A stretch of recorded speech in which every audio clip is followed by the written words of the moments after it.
Assalamualaikum warahmatullahi wabarakatuh. Selamat pagi. Perkenalkan kami dari kelompok 9. Di sini kami akan menjelaskan mengenai Hall effect dan siklotron dan sinkroton. Kami memiliki 4 poin utama yang akan dijelaskan, yaitu definisi, sejarah, rumus, dan gambar dari Hall effect dan siklotron dan sinkroton. Selanjutnya saya Alia Fatima Asagaf dari Teknik Biomedik akan menjelaskan tentang sejarah dari Hall effect. Hall effect sendiri atau efek Hall merupakan suatu peristiwa berbeloknya aliran listrik berupa elektron dalam plat konduktor karena adanya pengaruh medan magnet. Efek Hall ditemukan dan diperkenalkan ke dunia oleh Dr. Edwin Hall pada tahun 1855. Perkenalkan, nama saya Nafa Amelia Putri. Di sini saya akan menjelaskan definisi Hall effect. Hall effect merupakan suatu peristiwa berbeloknya aliran listrik atau elektron dalam plat konduktor karena pengaruh medan magnet.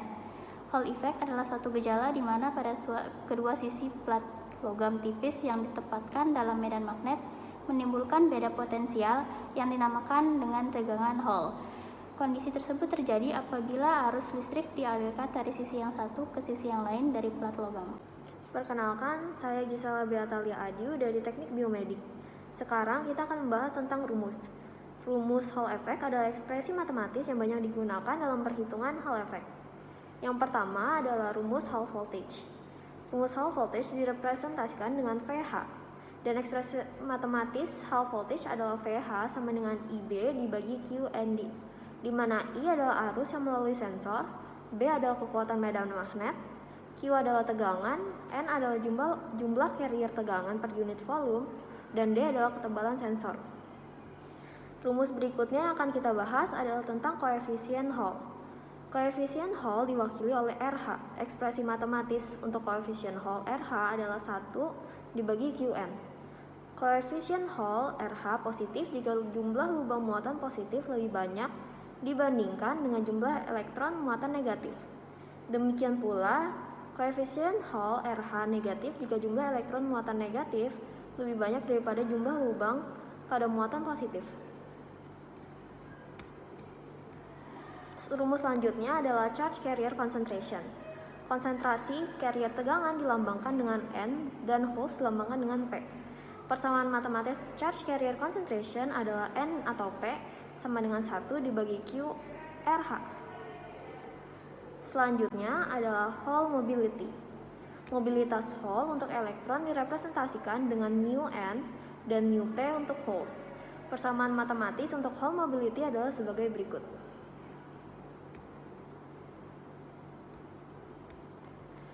Selanjutnya dan rumus terakhir adalah tentang magnetic flux density.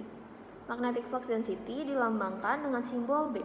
Dan simbol matematis dari magnetic flux density adalah B sama dengan VH dikali D dan dibagi dengan RH yang sudah dikalikan dengan I.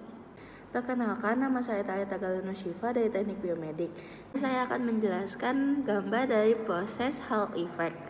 Dapat kita lihat bahwa jika arus listrik yang mengalir melalui konduktor dalam medan magnet tersebut akan memberikan gaya melintang pada pembawa muatan yang bergerak mendorong ke sisi lain dari konduktor.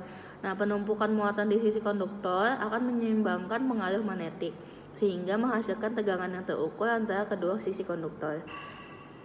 Lalu dapat diperhatikan bahwa arah arus I dalam diagram di atas adalah arus konvensional sehingga gerakan elektron berada di arah yang berlawanan. Lalu dapat kita lihat partikel-partikel yang terdapat pada gambar. Ada Fm yaitu sebagai dorongan magnetik pada kubu negatif. Lalu lempengan berwarna merah adalah sebagai medan magnetnya. Fe di sini sebagai dorongan elektron pada kubu positif dan I sebagai arus listrik yang masuk. Selanjutnya, sejarah siklotron dan sinkrotron. Pada tahun 1945, Robert Lister Tontron di Laboratorium Radiasi Ernest Lawrence memimpin pembangunan siklotron 730 MeV 184 inch.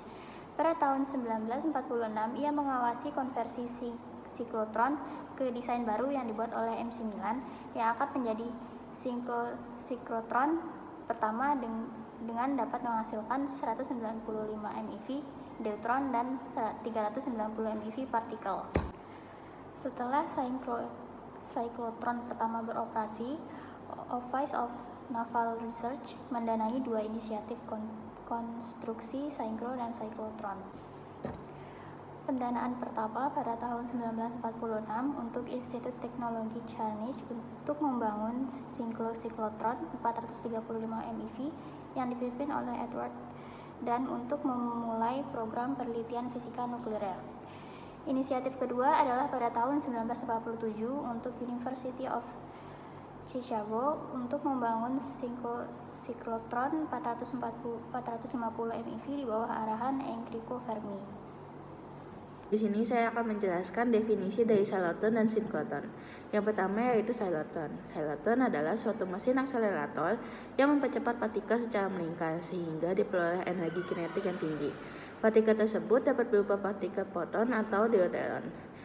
Synchrotron dapat mempercepat partikel karena pemberian medan magnet dan medan listrik yang konstan. Cyclotron digunakan untuk jenis penelitian dalam bidang fisika. Ion dalam cyclotron dapat digunakan untuk melepaskan proton dari tubuh manusia sehingga dapat dijadikan untuk membunuh tumor. Pada umumnya, mesin cyclotron dapat digunakan untuk produksi radioisotop, analisis material, dan studi fisika nuklir. Lalu yang kedua adalah synchrotron. Synchrotron adalah partikel pempercepat atau akselerator untuk mempercepat impulsi atau dorongan proton, neutron, atau elektron pada energi tinggi. Partikel-partikel tersebut bergerak pada lintasan melingkar dalam radius yang hampir tetap, namun dipercepat oleh suatu medan listrik arus bolak-balik atau AC. Radius lintasan tersebut dibuat tetap oleh bertambahnya medan listrik, sementara masing-masing dorongannya dipercepat. Dibandingkan dengan sumber radiasi elektromagnetik kuno, synchrotron memiliki kelebihan berupa intensitas yang sangat tinggi, panjang gelombangnya pendek, kolimasi berkas yang teliti, dan spektrum sinambung yang mulus.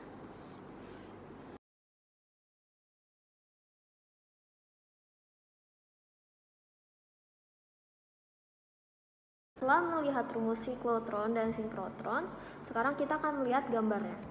Yang pertama adalah cyclotron. Jenis akselerator ini adalah dasar dari sebagian besar mesin besar dan disebut synchrotron.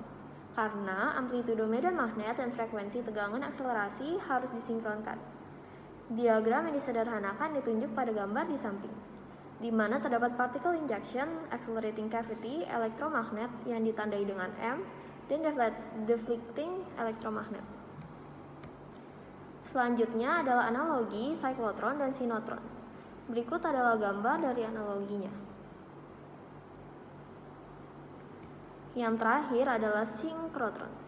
Cyclotron terdiri dari dua elektroda setengah lingkaran berongga yang disebut disk. Dipasang sambil membelakangi, dipisahkan oleh celah sempit dalam ruang yang dievakuasi di antara kutub magnet.